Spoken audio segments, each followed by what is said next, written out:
show. Dude, like I said, it's an honor to be here. I've been watching your podcasts and listening for a number of years now. So it's crazy to be on here and be talking to you and whatnot. So I feel honored to be on the show. So thank you for the invite. Dude, thank you for being on the show. Thank you for the shirt you sent. I love it. Look at that. Same. When I saw two shirts, I'm like, holy. And then I like the one with the large and one the medium. So just in case I gain a little bit of weight. That's right. Oh, dude, man. So I put your song on I started going to the gym also. So I was going to ask you, when did you start wanting to, get in shape and work on yourself kind of, is this like a New Year's resolution kind of thing? Not really. So I went through a bad breakup in 2021, and I was like, okay, I got to reinvent myself. And so I only partially did that, and I lost a bunch of weight then too. But I wasn't sober, and I was partying really hard, and I was just getting myself into trouble. And I kind of put the band on the back burner for a while there for a number of years, and then, eventually I just got tired of being sick and tired of just being sick and tired. So I ended up getting myself sober. First from like drugs, and then secondly, like a year later from alcohol completely, just because it wasn't serving me any good anymore. And then eventually, like this last, I went to Mexico in February on vacation. And when I came back, I'm like, holy crap. Like in the pictures, I realized I'm looking large and in charge. So I checked myself out on the scale, and I'm like 190. I've never weighed 190, and not even close. So, I'm always like somewhere between 170, 175, 180 at max. But to hit 190, and I'm like, no, I need to fix this right now. And so I've always kind of gone back and forth from getting, semi in the gym and semi not. But now I think I'm more determined than ever to just keep myself in shape. Especially now that I've been sober now close to 2 years. I'm at a year and that's awesome. like 7-8 months now. So, former addicts, I'll tell you this, like you leave one bad habit, and then anything you do, you tend to like overdo. And for me, it's like, I like to work a lot. I've always been a hard worker, but especially now that I'm sober, like I don't have any excuses. I'm not hungover. I'm not, focusing on the partying, none of that stuff. It's the band, making money so I can fund the band, my job, my life, my family, that kind of stuff. So I'm up by 4:30 usually. I'm running, wow. trying to burn as many calories as I can before work. Then I go to work. While I'm at work, in between things, I'm handling band business. I get off work. I come home and I, run again, lift some weights, work on band stuff, go to band practice, go to the studio, whatever I have to do. But I like to keep myself busy because I always feel like if I'm not, I'm going to get myself into some trouble. Like I'm one of those people that like, if I'm just sitting around, like I can sit around, watch a movie, I can sit around, chill for a little bit, but I get antsy and I'm like, I need to do something. I need to feel like at the end of the day, when I lay down, I need to feel accomplished and like I did something.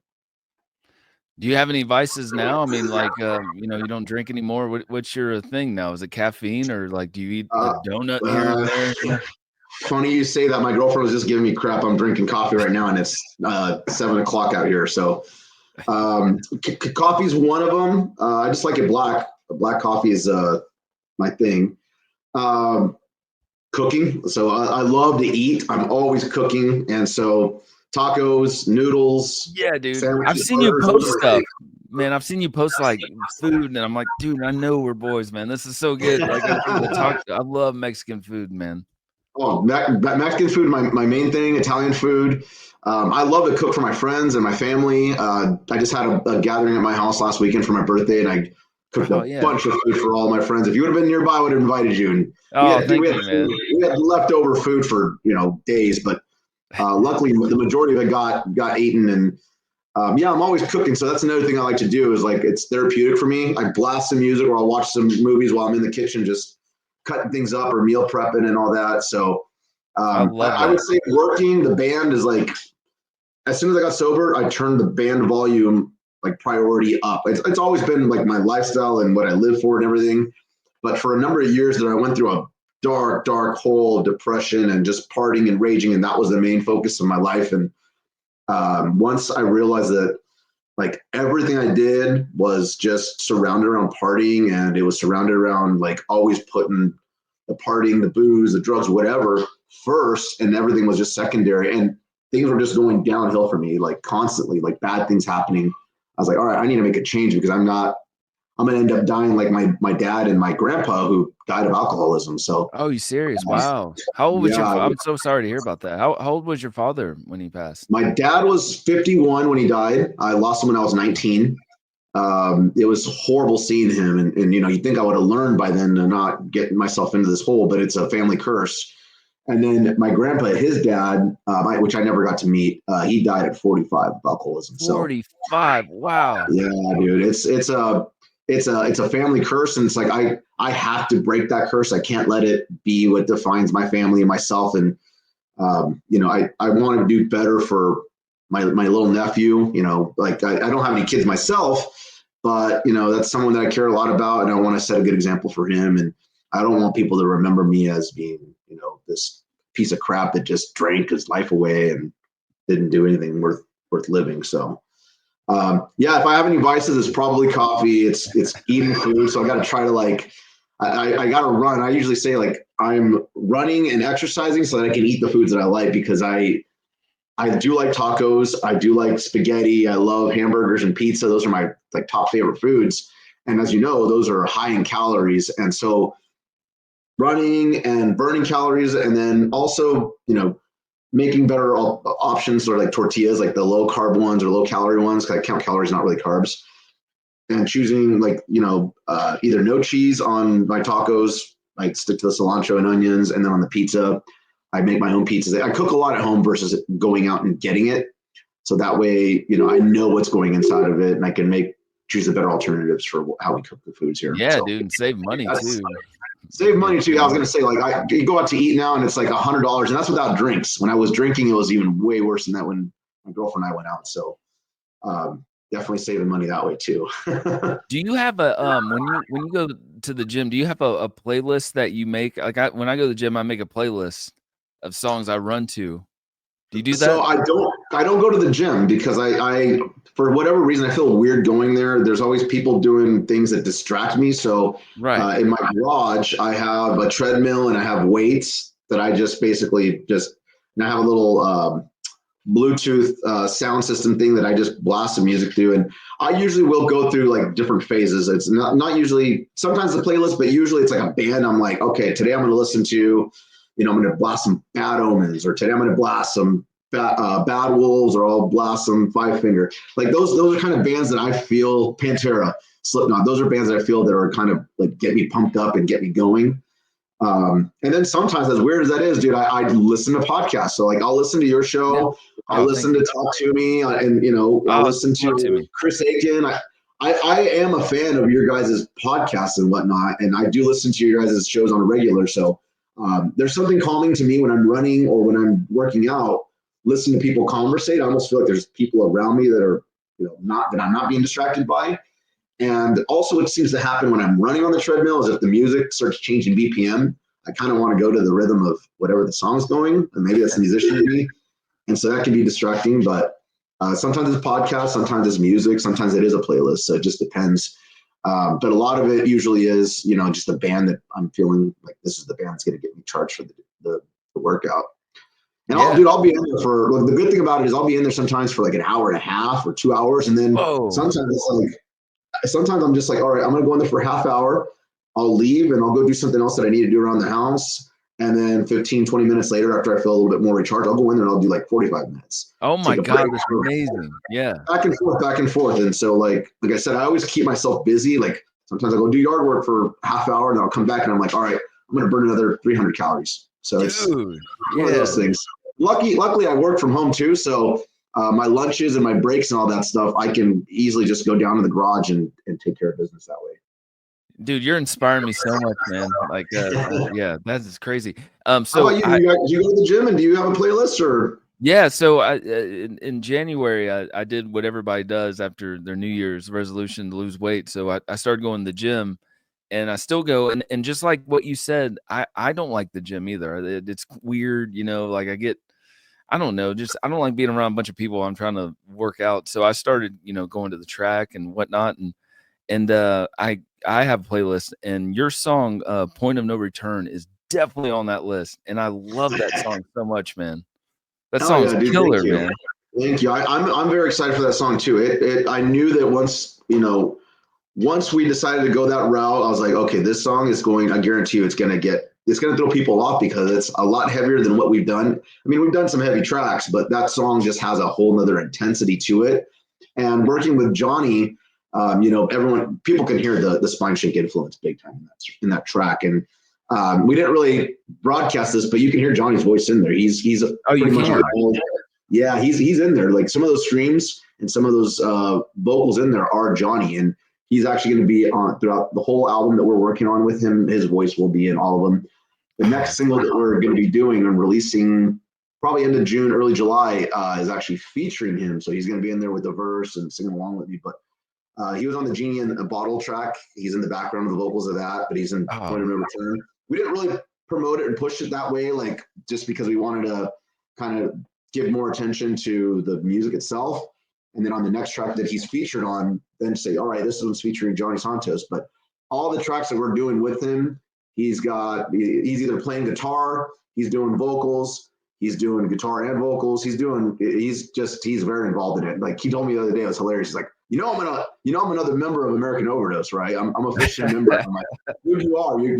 He's brought a whole new sound out of us. He's brought a whole new energy out of us. And I've learned so much from that guy, man. I can't thank him enough with how cool he's been as a person, as a mentor, and just as someone that's just teaching me the ropes and the do's and don'ts and being very patient with me, because I don't consider myself a great vocalist. I consider myself an awesome entertainer. I'm an entertainer first. I always tell people that, but he's been pushing me. And since I started working with him last August, you can definitely hear the drastic change in my voice. And even last night I was in the studio with him and he's like, dude, 6 months ago, you could have not done what we just did right now with your voice. And here you are just slaying it. And I'm like, it made me excited. Cause I'm like, yeah, you're right. How did you hook up with Johnny from Spine Shake, man? Does he live in Portland, or is that where you guys live? Yeah, so he actually lives right up the road from me. He doesn't live too far from me. And I would always run into him at shows like randomly. And I'm like, what are you doing out here? Like, I had no idea he lived out here. He relocated, I don't know how many years ago, like over 10 years ago, out to Portland. And I would run into him occasionally at shows and it would freak me out because I'm like, dude, I've been a Spine Shake fan since I was like, 14, 13 years old, like since way back in the day. And so I'd always get kind of like thrown off by it and just get not fanboyish, but like where I'm just like in a wow phase.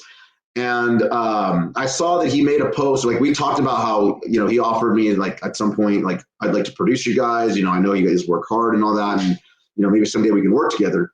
But he was on the label and he wasn't able to do anything, I think, while he was on the label. Well, I think something ended up happening where, he was able to part ways with them.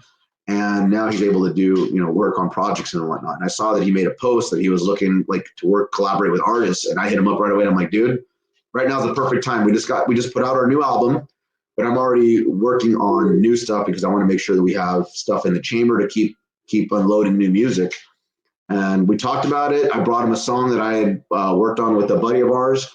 And after one session, I was just like, okay, let's go ahead and let's do an album. And I've been talking to him. I'm like, I think we're going to do more than just an album. Who knows? Like we may just continue writing and taking it as far as we can go with it. Cause I'm really liking the direction that he's been able to take us, and just like people hear the music and they're like, this is American Overdose. Like this doesn't sound like American Overdose. And it does, but it's like a whole nother evolution of it. So, it's so sick, man. Do you write all the lyrics and everything, or do you have you have somebody helping you? I write all the lyrics, but with the new stuff that I've been working on with Johnny, we've been collaborating. So we're, like last night I went in there, I was actually stressing because we had this song that we worked on Monday that we figured out that we're gonna be working on. And he's like, come in the next day or two and have some lyrics and, we'll start figuring out melodies.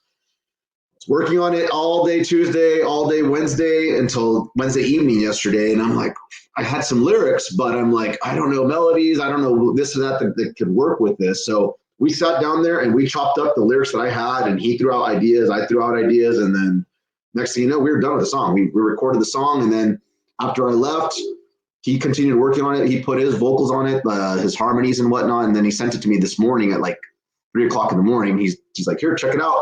And I'm like, whoa. And so it came out awesome. And so with the new stuff, it's a collaboration of lyrics between me and him.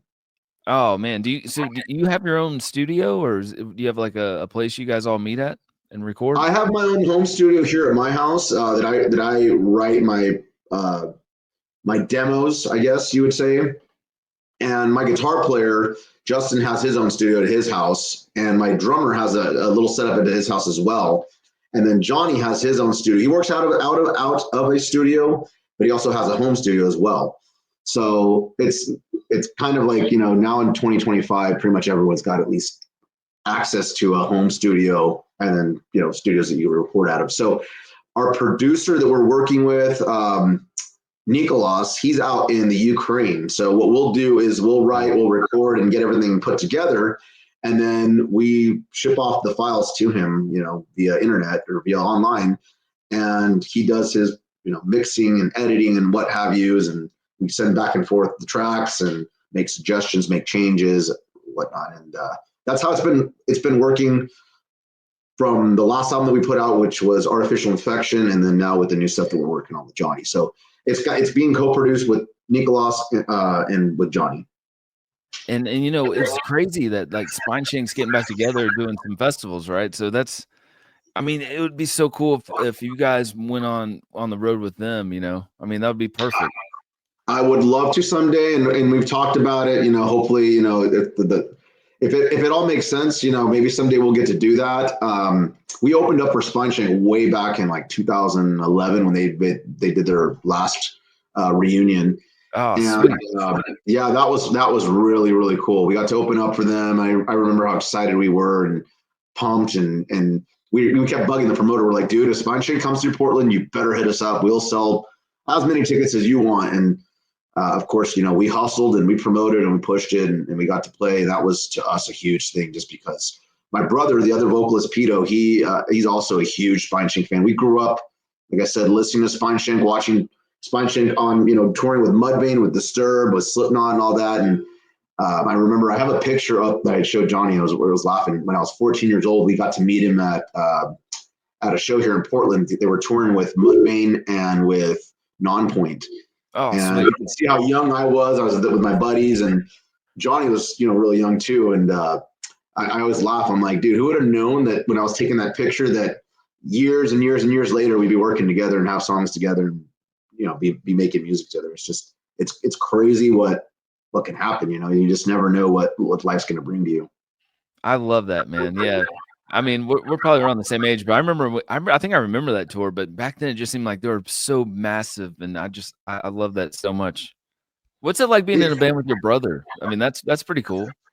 It is pretty cool. Like we bond and we fight like brothers for sure. So we clash and we bump heads, but it's awesome to see him because he has such a passion and he is so animated. Like that, what I always love hearing him tell stories because he gets into it, he gets into character, and you're just like, you're watching, you're laughing, you're just like in shock, and he's very intense, and he's exactly like that on stage too. So like, even though he wears a mask, back when he used to paint our faces, it was even more dramatic with the way that he'd make his face. But even with this mask, the way that he moves, the way that he just makes his voice and everything, it's very theatric, very animated, and very in your face and intense. So he definitely adds a lot. And then we have similar sounds in voices, but his can be a little bit raspier and like it works very well. But like I said, we're brothers, so of course we bump heads and we argue and whatnot. But at the end of the day, we love each other, and I love playing music with him, and I love the fact that I was able to bring him on because he originally was not. He was originally not he never played in a band before or anything like that. But when I started this band, I'm like, I would love to get a secondary vocalist, and who better than my brother? And at the time, my brother was getting in a lot of trouble, so I was hoping that with this, getting him in the band, it would push him away from getting in any more trouble and put his focus on this. And he's been dedicated since, since we started this band back in 2000. I started in 2009 and he joined in 2010, but it's been something that we've worked really hard at. He's learned how to be a promoter and how to push, like, get tours together. And we call him the muscle man because every time we show up for shows, he's the first one that gets out and he goes and deals with the promoter and makes sure that we get paid and all that stuff. He just goes in there all like, ready to handle business. So pay me. Call him enforcer. Yeah, dude. So are you the older brother, I'm assuming? Yeah, I'm older by a year and a half. 1986, he's 1987. Did you get him like into this kind of music or vice versa, No, he always, like, we both kind of grew up listening to the same kind of music around the same age. So I was like 9 years old and he was probably like 8, 7 years old. And my cousin introduced us to Pantera, which Vulgar Display of Power was the hot CD then, the first Korn album, and then Metallica's Black Album. Before that, I would just listen to whatever was on the radio, whatever my mom played and whatever my dad played. But it wasn't until my cousin introduced us to those 3 albums. And after that, I was like, whoa, what is this? Like, it instantly, like, the intensity and the heaviness, the melodies and everything just really got us. And do you remember those magazines that they had? I think it's BMG that did them, where you pay like for 1 CD and you can get 13 CDs, or you pay a penny or whatever. Back then we used to hustle. You'd like order a bunch of them and use like just false information on there. They'd send you the stuff and and we'd cancel or whatever. So I ended up getting a bunch of CDs that way, and my brother did too. So we got into Eminem together. We got into Korn, Marilyn Manson, and eventually Slipknot found its way to us, and the rest was history. So we both listened to the same music growing up. He would always scream along to the music and whatnot. So I knew that he had an interest in music, but he just never did like what I did, where I was playing in a lot of different local bands, in and out of bands, jamming with people and being in the band with your buddies in high school and all that stuff. So you were always a singer back then? Did you play any other instruments?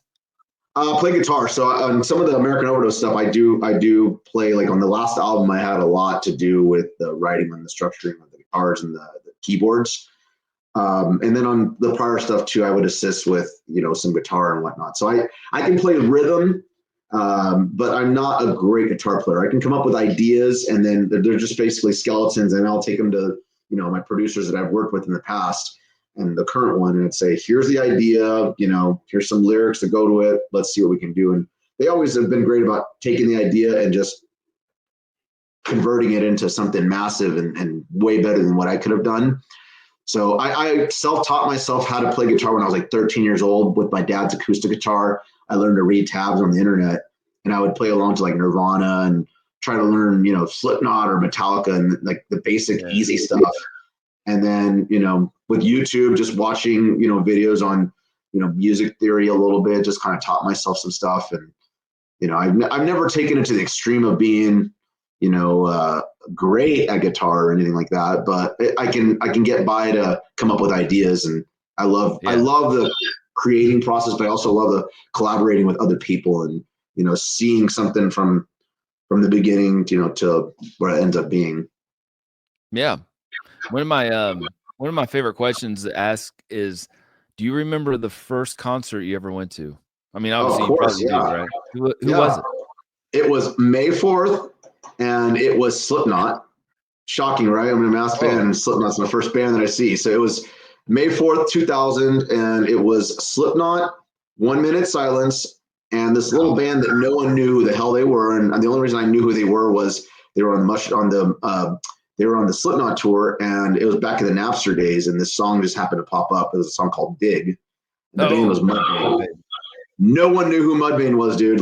And so they played this small club here in Portland. It's called the Roseland Theater, and this was my first show. I went with some of my friends. I was in 8th grade, I believe, and I didn't know what to expect. I'd never been to a concert before, and so out comes Mudvayne, like with their face paint and everything. I'm just like, oh, because back then you couldn't see like images as easily like of bands and what they look like.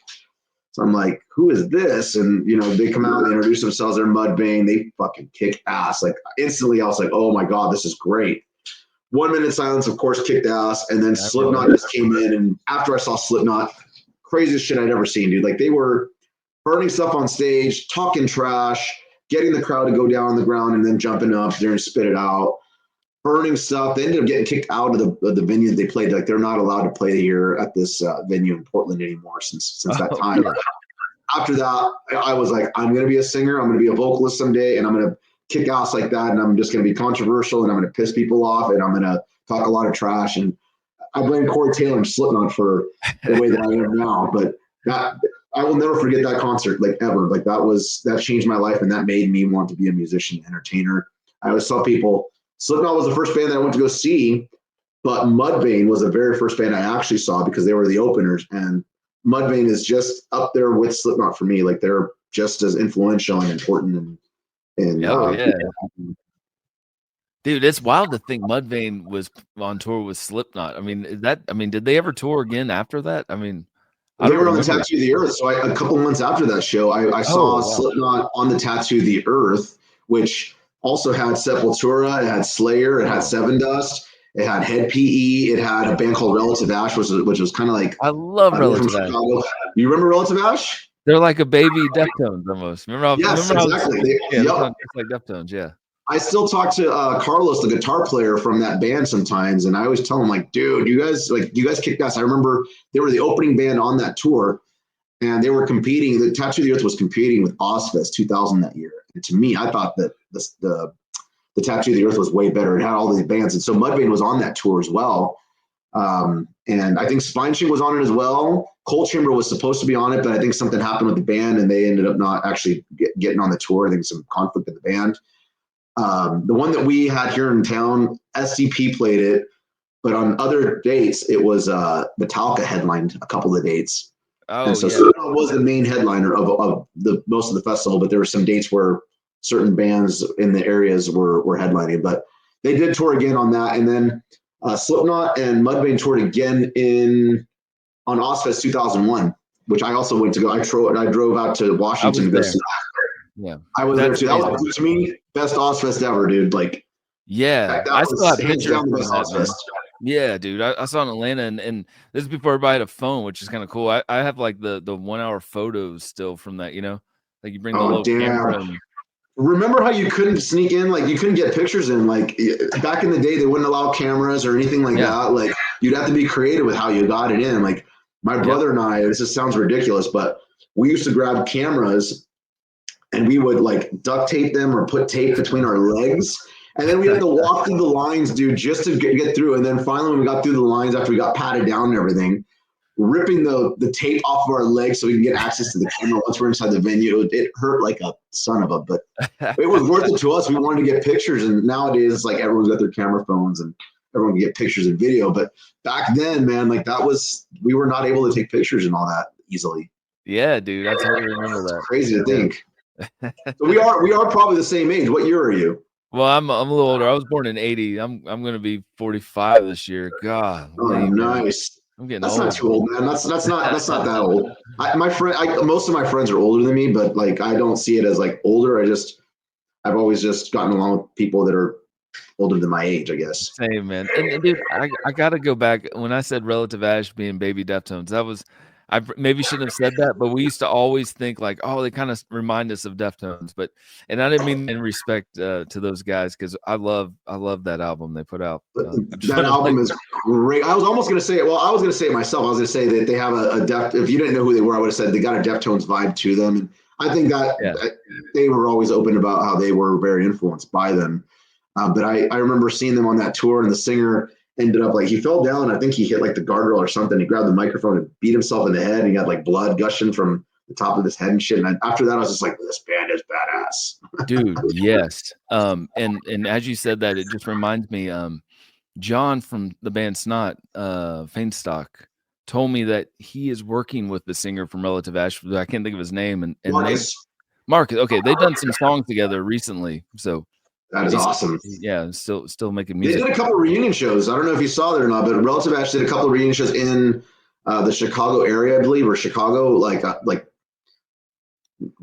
don't know how recent, but it was pretty recently. It was like within the last couple of years. Yeah, which I wish I could have seen because that would have been awesome to see. But I at least can say I got to see him one time.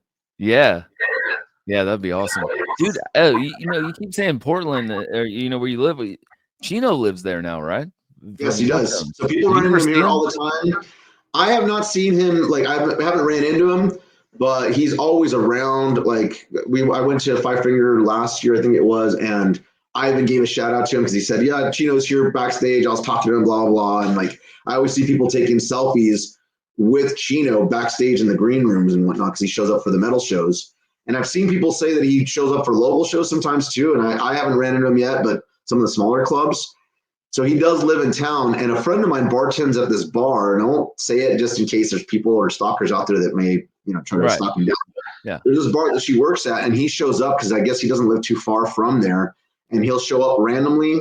She has no idea who the Deftones are, so to her it's like whatever. But she only knows about him because other people make a big deal when he shows up, and they start buying him drinks. And she's like, "Yeah, he gets a shot of this of some whiskey, and then he drinks an IPA, and then bounces after 5 minutes." And he just shows up randomly. My girlfriend is a huge Deftones fan. Like that's her absolute favorite band. Same here. That's amazing. I always tell my friend, I'm like, dude, if Chino shows up, you better let me know right away. We'll haul ass down there so that my girlfriend can meet Chino. She'd love to meet him. And so I haven't ran into him yet, but yeah, he's definitely out here. Like it's weird the amount of people that have moved out to Portland.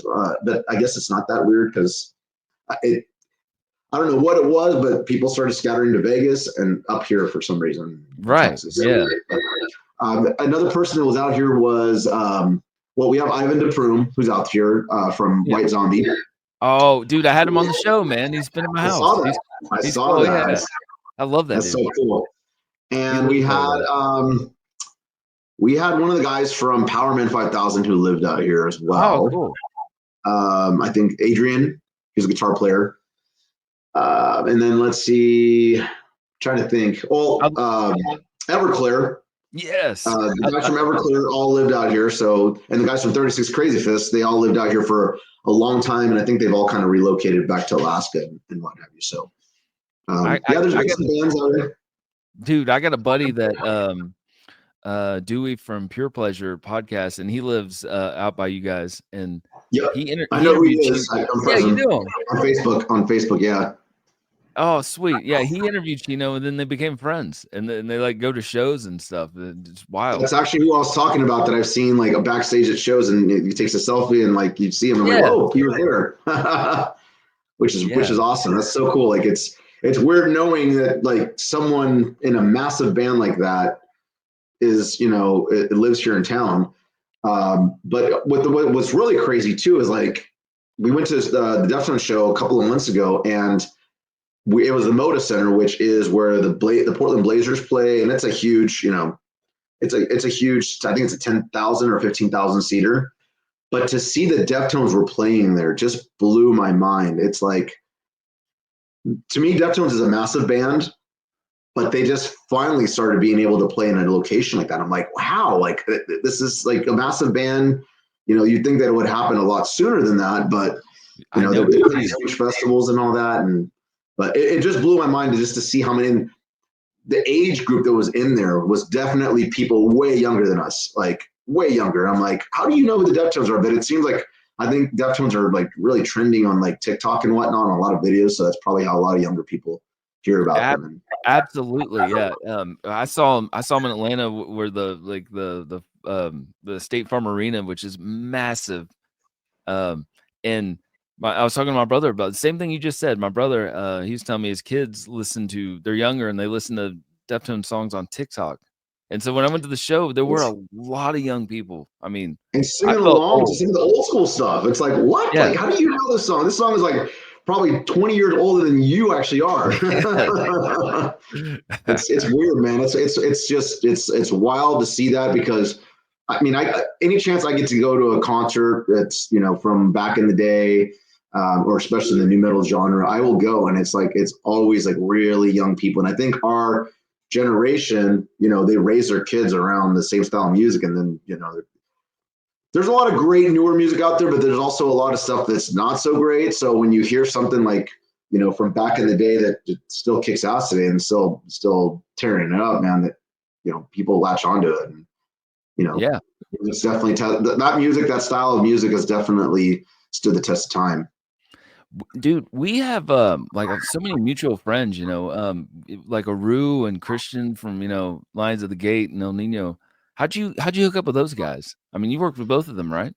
Yep, work with both of them. So Aru was, I saw them at an Il Nino show, and he mentioned that he did production, and we were recording. We were in the middle of starting recording our album, The Great American Dream, and I always wanted to collaborate with, like, get somebody else to like kind of help with production and what have you, to that could take us to the next level. And so I reached out to him. I talked to him at the show after they got done playing. Got to meet him. And he's like, yeah, just hit me up and whatnot. So I reached out to him on Facebook, and eventually we sent him some songs that we were working on, the Skeletons, and he had me fly down to Colorado, where he was at the time. And Wow. I spent a weekend there with him, and he helped me come up with, like, basically took the songs and just so easily and quickly with the guitar, he was like coming up with melodies for the vocals. Like, he grabbed my lyrics and he's like, okay, you got these lyrics, try it this way. And with the guitar, he was able to pump out just awesome melodies that I had, like, that didn't even think about. And that was the first time I ever saw someone do that with a guitar. And I was just like, whoa, like that's crazy. So he ended up working on like half of that album, helping me with the melodies. We recorded the vocal ideas down there so that we can bring them back here. And I worked with my producer that did the album here, Human. And I got a funny story about that. So I get down there the first night that I met up with Aru, and I think I'm all cool. I'm like, I'm gonna grab some beers and we're gonna drink some beers and work in the studio. So I grabbed this 24 pack, and I get to the studio where I'm meeting him at, and I ask him, "You want a beer?" He's like, "Oh, hell yeah!" And then I open the beer box, I give him the beer, and I'm opening the beer, and then he looks at it, he's like, "Dude," he's like, "Is this a non-alcoholic?" And I'm like, no way. No, it was a non-alcoholic I accidentally grabbed, dude. It wasn't a No Duels. I forget what it was. It might have been a Heineken or something, but like, I felt so stupid. I was trying to be cool, and it backfired on me. And that memory always stays in my mind. Dude, But that's yeah, hilarious.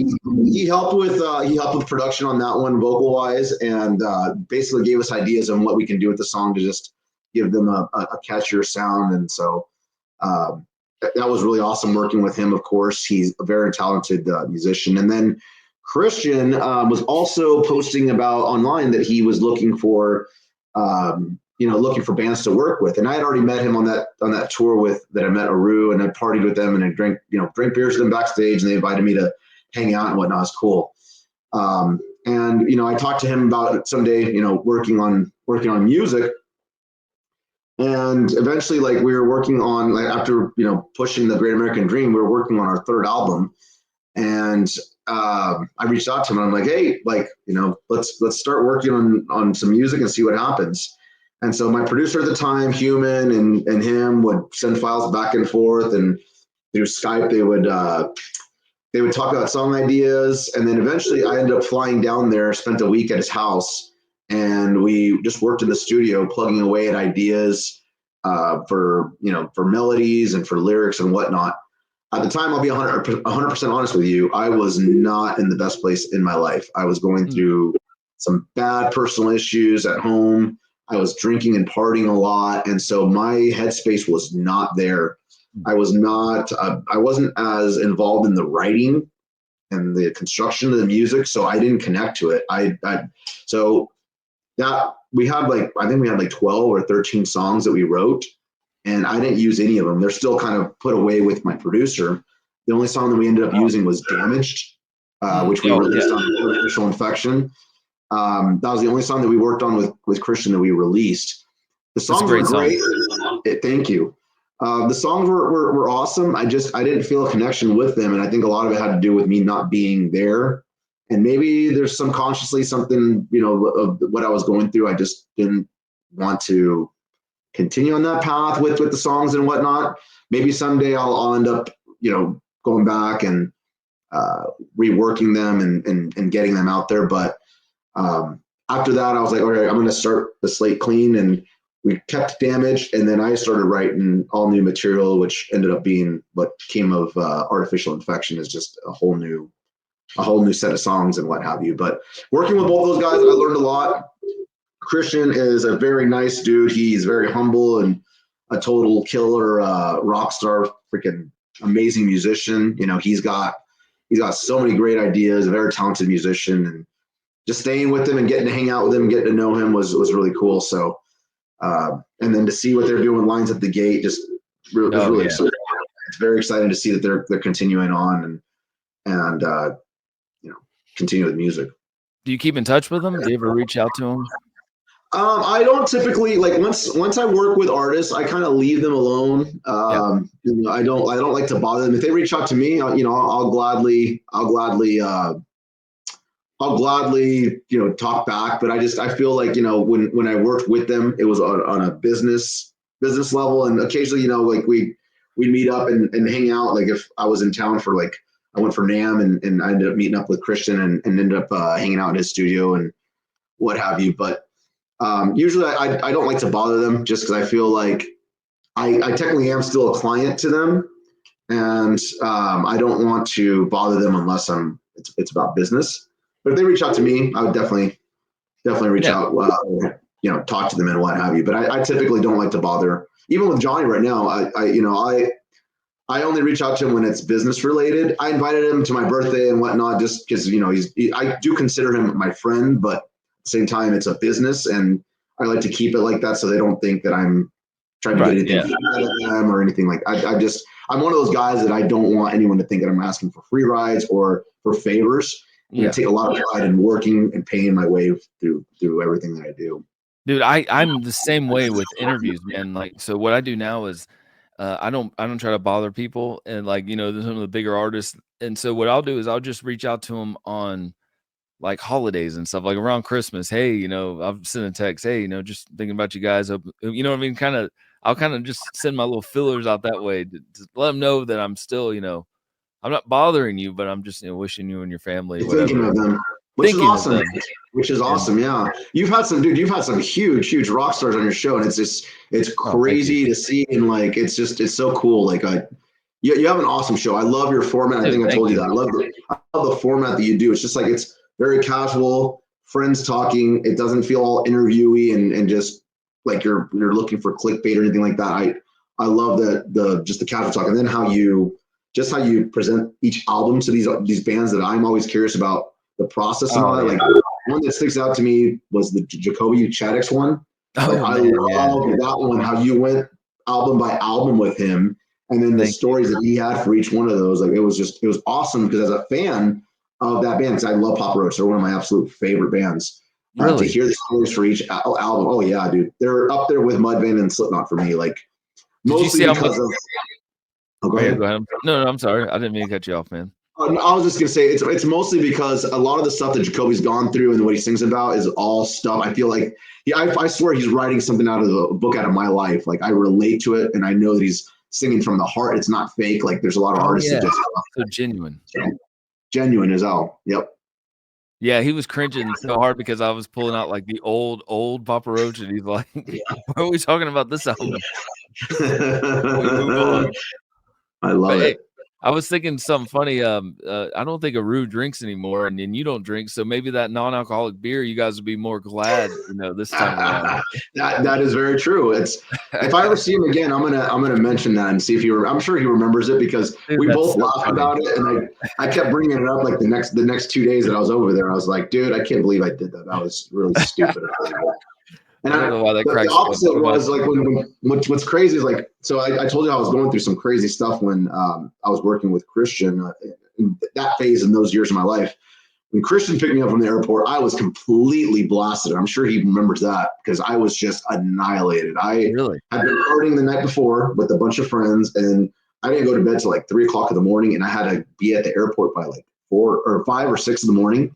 Oh, and once they started serving drinks again, I'm still like pounding them down, dude. And then by the time Christian picked me up from the airport down in California, I was toasted. And then the first thing I tell him, like, let's go to the store and let's get beer and let's get some carne asada, and we're gonna grill and we're gonna drink and all this. You know, like, I'm in total like party mode, crazy mode. And you know, I'm sure he remembers that. But after that, it got serious, and we worked, and it was not the chaos that it was. But the first day, I'm sure he was probably thinking like, oh my God, what did I get myself into for a whole week with this guy? When did you crash? Like, because I mean, like you go from the party the night before to going into the next day to keep. I mean, was that's wild, man. Yeah, I remember those days. Dude, I wouldn't crash. That's the thing is like I could keep going normally. Like I'm that guy that like when I party, like I can keep going. Like there, it was just that's the problem is like eventually, yeah, eventually you just hit a wall where you're just like done and it hurts and you're just like, and then like, you know, maybe you black out and you pass out. But for me, when I party, like I can usually go and just keep going and I just get rowdy and you just never know what you're going to get. And that's part of the thing that I got tired of not knowing what I did, what I said, what I promised to so-and-so, you know, what conversations I had and all that stuff. And it was, you know, the band had that reputation. It was always like strippers and drinking and, you know, doing, you know, party drugs. And we had that reputation for the longest time. And that's not something that I'm necessarily proud of, but it's a part of the history and a part of what, you know, what made the band and gave the band attitude. And, you know, it, now when people think of us, I always tell them, I'm like, okay, so depending on when you met us or when you remember of us, you know, we are in a different, like, yes, some of the guys in the band still party and I don't care. Like I can be around it. It doesn't bother me. But well, I actually have to be around it, to be honest with you. It helps me to be around it because then I'm not judging, but I'm at the same time, I'm like, oh, I'm so glad that tomorrow I'm going to wake up feeling great and I'm going to be ready to go with the day. And you know, I'm not spending a bunch of money on alcohol like these motherfuckers are and all that. So I laugh about it but I don't judge, you know, I love my friends and my band members to be able to have a good time and let loose and whatnot. And I always say, let's rage, let's party. But when I say that, I mean, like, let's start pulling pranks, let's laugh, let's eat some good food. Let's just do some stupid things to each other. Like, I grew up from that generation of Beavis and Butthead, Jackass, South Park, and that kind of stuff. So that's our kind of humor. We're not PC friendly. Like there's nothing PC about American Overdose. But I always tell people that we are respectful. And back then when we were partying, we probably weren't. And people may still remember us from that point, you know, when we were starting out. And it's not the same band. We show up, we play, we're professional, and we want to put on a great show for everybody. And so, you know, yeah, the band definitely has a history of partying and women and all that kind of stuff. But we've definitely cleaned up the act the last, you know, couple of years. And probably it was a great thing that I got sober because, like I said, I'd either end up dead or in jail, and you know, who knows what would happen with the band. No, that's awesome. Do you ever? I mean, that's incredible, man. And do you ever just get tempted at all? Do you ever like any kind of temptation there to go back, or are you pretty much done? You're over it. I'm over it, but I always tell people I'm like I can't say that I'm done forever because if I say that, it seems like it's like in my mind, it seems like I'm setting myself up for failure, and it seems like saying something is a never. My brain wants to be like, oh really? Like no, it's not never, you know. And it's like almost like a challenge. So I feel like I'm done. I feel like I don't have any desires of it. You know, like I do drink non-alcoholic beers, which has like a small little percentage of, I guess, like 0.05 or something like that percent alcohol. So Corona makes an awesome non-alcoholic beer. Oh, dude, it tastes just like Corona, like a normal Corona. I put lime in it and I put the beer salt in it, and that helps me not get the cravings. I do love the taste of beer, so I'll drink those occasionally. There's a thing called Athletica. They make like an IPA and different types of non-alcoholic beers. Nowadays, like almost every bar that you go to and venues and whatnot, they'll have at least one option. They're not all O'Douls anymore, thankfully, because I would never drink that stuff. That stuff was nasty. Yeah. But usually, if I'm going to drink something, it's usually like a club soda, like I'm drinking right now. Club soda with like lime and mint, black coffee or green tea, or non-alcoholic beer. But luckily, there's a lot of options out there now with non-alcoholic beers that I don't get tempted. There was a time we played Milwaukee Metal Fest last year, and we were backstage, and the guys from Bleed From Within had like this table in the backstage area, and they just had it loaded with booze. And I guess they were going to be flying back to Europe, and a bunch of people on their tour that they're on were giving them bottles of booze. And so they were just there back there mixing drinks for everybody. And then they come up to me and my bass player, Rommel, and they're like, they shoving drinks in our hands. They're like, here, you got to help us drink these things and blah, blah, blah. And Oh. my bass player looks at me, Rommel, and he looks at me and he's just like waiting to see if I'm going to snap, because he knows like we're backstage with like Lacuna Coil's back there, the guys from Hatebreed, Bleed From Within, all these bands, all these rock stars. So it's like, it's party mode everywhere, like back there. He looks at me to see how I'm going to react. And for a second, I almost took it because it was just like a glass of, it looked almost like club soda or whatever. But I was like, no. I'm like, I don't drink, dude. And he's like, no, you got to do it. And he's like, you don't drink? I'm like, no. He's like, all right, then I respect that. And so they let me go. But then I handed it to my bass player. And I'm like, dude, you're drinking. Like, now you got to drink for me and yourself. Right. Which luckily he can hang. But other than that, dude, I don't get tempted. I was really worried. We went on tour last year because we did 2 small little runs last year. And I thought that, maybe there was a chance of me getting tempted, but I really didn't. I drove most of the tour. Me and my guitar player Justin, we drove the whole tour. So both tours, that helped me keep responsible and make sure that I needed to be on top of my game, to wake up early, to get us safely to the venues and whatnot. But also just the fact that I wanted to prove to myself that I could go out there and be on the road and do it sober. Because prior to that, it was always like every night, like party after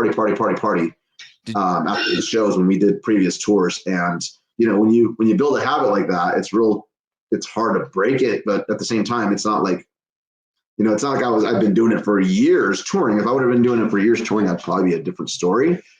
But yeah, last year kind of tested me as far as playing big shows and being around it and whatnot. But I really didn't get tempted or anything like that. And even at home, I'm just like, like I said, I'll be the DD. I'll drive my friends. I always tell them, I'm like, I'll gladly drive you guys. I like being around the rowdiness. I do. It's something about it. Like it helps me feel like I'm still a part of it. And I always let people know, I'm like, just because I'm not drinking doesn't mean I'm not here to have a good time. I like to pull pranks and talk trash and make people laugh and just do stupid things where you think that I'm drunk because of some of the things that I'll say or I'll do. But I'm just being goofy because I like to get reactions out of people.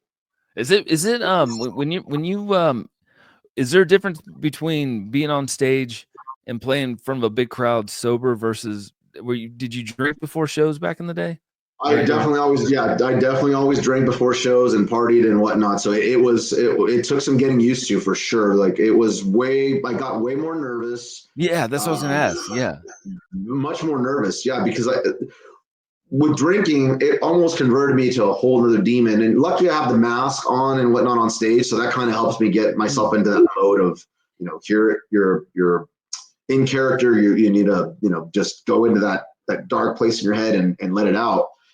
But at the same time, I was also focusing a lot on the fact that I hadn't been drinking. So that kind of messed with my head a little bit, where I'm thinking, I'm like, okay, so what if I screw up, or what if I forget this lyric? And what's crazy is me thinking that I'm going to forget a lyric because, I'm sober. I should not forget my lyrics, right? It's more likely I'm going to forget a lyric when I've been drinking. But when you do something for so long and you're used to doing it a certain way, and we'd always drink on stage and take shots before and always partying in, the backstage green room and whatnot. It was a little weird at first doing it sober. And then there would be awkward moments on stage when I didn't know what to say, but over time, I've gotten used to it now, and it's like, okay, I just gotta turn up the volume on my personality. That's really what I would do when I'd be drinking, and just hone it in. So I don't feel weird anymore. If anything, I'm more in the moment, and I feel more connected. Like I'm actually connecting with people in the crowd now, because I'm not in this intoxicated state that I'd be on when I was on stage before. And so it's nice to remember the shows. It's nice to remember the people that you see in the crowds, and being able to be present in the moment versus not the next day wondering, well, how did the show go? No, that's incredible. How did this is a silly Genie in a Bottle. That's a freaking awesome cover, man. How in the world did you guys pick that song?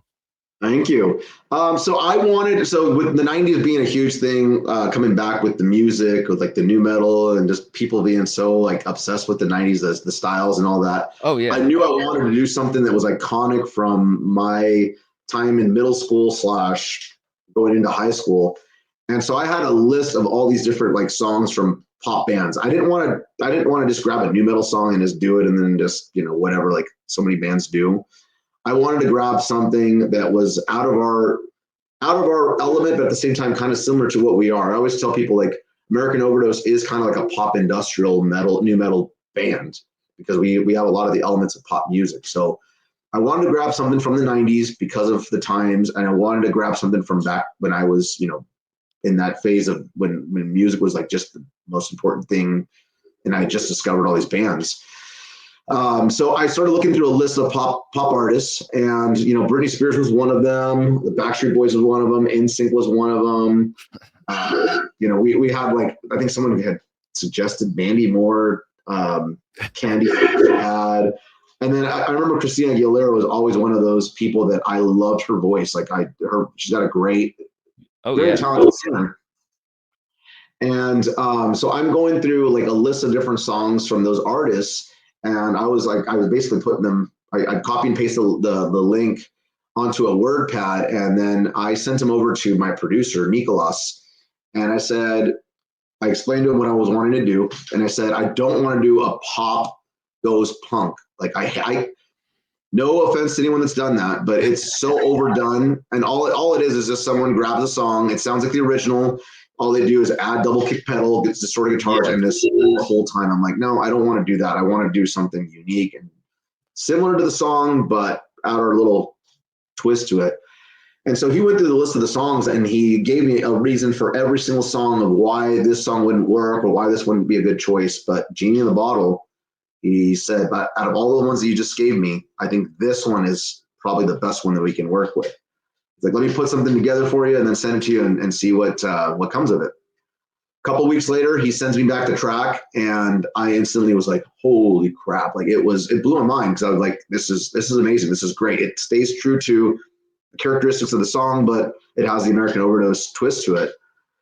And so I played around with it at home, and eventually, Johnny and I had just got done working on the first song that we started working on together, and I told him what I wanted to do, and he looked at me like, really, dude? Really, you're gonna make me do this? I'm like, come on, man.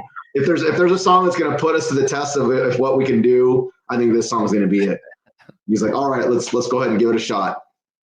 And we got together, and we were just throwing ideas out for melodies, and eventually we came up with some cool stuff. And he sends me a text like a week later, and he's like, damn it, dude. He's like, I got someone here at the house that's singing along the damn song. Like it's stuck in their head now because they're hearing it so much. And what we came up with is like stuck in their head. It's stuck in my head. And I'm like, dude, it's stuck in my head too. And so we ended up recording it, sending it off. And, we all got really happy with what the end result was. And once I was very nervous at first because there is a part in there that's got like, it's got the auto tune in it, and I'm like, that's not like we've never really messed with something so extreme. Like we do use auto tune in our music, like just to clean up parts, but never a hard tuned on purpose auto tune like all the way.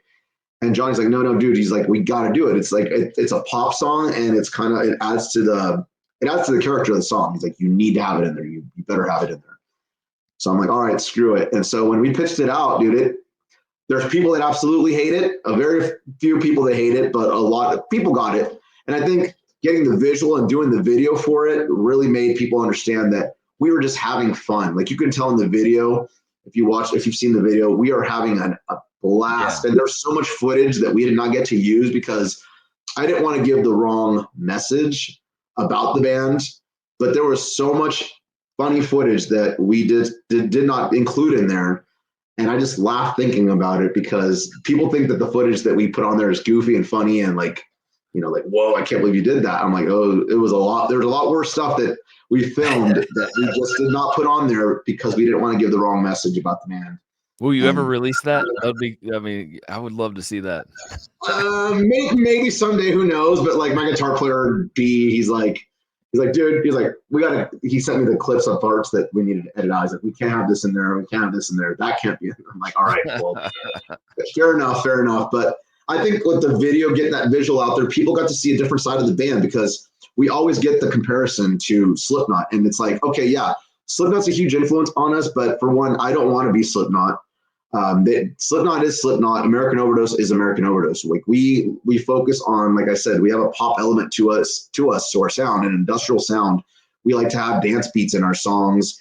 We like to, the focus that we have is, centered towards humor, but not too humorous. There's darkness to it. There's, all around, there's something all around it. Slipknot's more like on the dark, gruesome edge. And we have a funny thing to us. I wouldn't say that we're funny to like an extent of like a guar, like kind of funny, or green jelly, but we're somewhere like on this side of it. And so with this video, I wanted people to understand that the song was, we meant it as a way to kind of separate ourselves from that, but also bring in people that potentially may have never listened to us or given us a chance, that were fans of Christina Aguilera or that love that pop music. And, the people that may have forgotten that song or weren't aware of that song, maybe we brought it in. And on TikTok, we got a huge reaction on TikTok from people, that if it wouldn't have been for that song, they wouldn't even heard of us. So it's been awesome, man. So far, we released 2 songs with John, the ones that we worked on with Johnny, Genie in a Bottle and Point of No Return. And the TikTok videos have been blowing up for us. And we're getting added on playlists on Spotify, and we've been investing a lot of money on Instagram and Facebook ads to promote the music and promote the band, and people are discovering us, and it's exciting and it's awesome and it's fun. Like, I would love to be out there touring and getting in people's faces and whatnot, but as you know, touring is very expensive, and unless you're touring with a big band that's going to have a guaranteed crowd, if we go out there independently, like we have a lot in the past, you're not guaranteed. You may play in front of 100 people. You may play in front of 10 people. You just never know. And it's very costly to go into these places versus us investing money in videos, investing money in media, investing in video in ads, and being able to expand to people all over the world versus some of these towns. So yeah, that's a great point. It's an exciting time for us right now, just releasing new music, doing videos, and we plan to continue releasing music every 6 to 8 weeks, I believe, is what the Spotify people want you to do to get in their good graces. And so, like I said, we got another video we just shot a couple of weeks ago, and this one features Johnny. He's in the video. He's guest track. Yeah, it was awesome. He came out. He wasn't feeling the best. He was sick. So I feel bad, but shout out to Johnny for showing up anyways and making it happen. I swear to God, it was like impossible to make the video happen because of everyone's timing. Like, my guitar player was going out of town.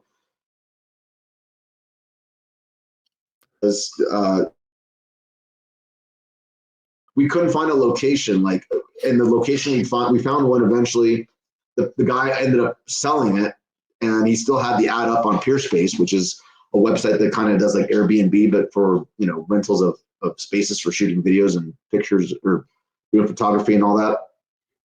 So many things just ended up blocking us from making it happen, but we eventually ended up making it happen a couple of weeks ago, and I saw the first edit of it. I'm so proud of my drummer Brick, who did the video.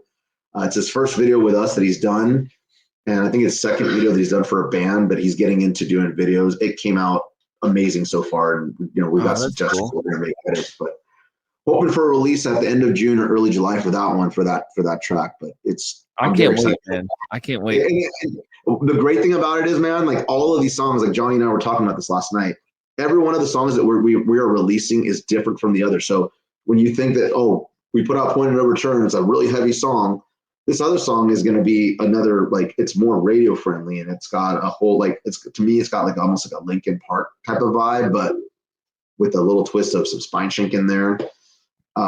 We have an acoustic song that Johnny and I did. We did a Christmas song that we'll be releasing later this year. Like, I'm excited for that one. That's awesome. Dude, we've got so much music. Like right now, I think we counted, like, I think we have 11 or 12 songs right now that we have. It sounds like Johnny's in the band. Like Johnny's in the band, right? I mean, that one sounds like he said it, man. He said it. He said he was an official member. I don't know. So, but I love working with him. I can't thank him enough, and I can't give him enough praise.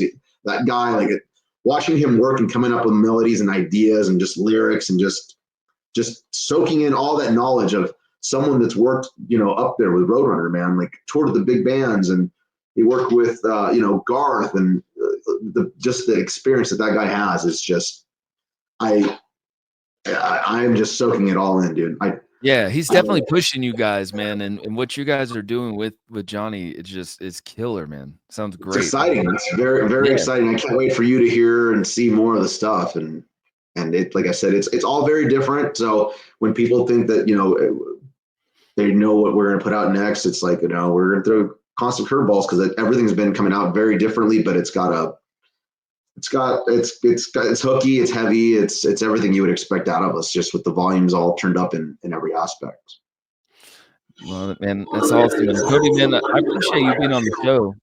And we got to definitely do a part 2, do another one, I man. appreciate you having me, man. Like I said, this to me is an honor. I absolutely love your show and keep kicking ass doing it. And for me, it's just like I can't thank you enough for having me on here and That getting means me a out lot. there with the audience. Yeah, you're killing it, man. And definitely, you got to let Johnny know he's got to be on Good Company sometime. I talked to him actually a couple years ago, and we almost made that work, but something happened. But he's going to be on tour. I know he's going to be on tour. I don't know if he's going to be. They may be in Atlanta. They're doing that tour with Union Underground, so they may be out in that direction. If they are, I'll tell him that you want to get him on the show, and if you can get him there in person, that'd be really cool. Yeah, we could do that. We got cameras, so we could just show up there, man. And that'd be cool.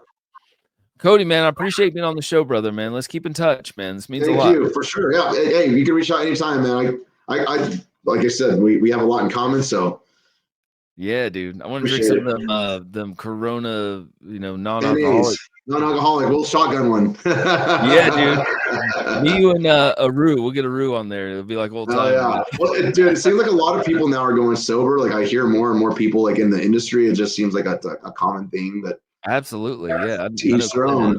Yeah, man. All right, brother. We'll keep in touch, man. Will do. Thanks a lot, brother.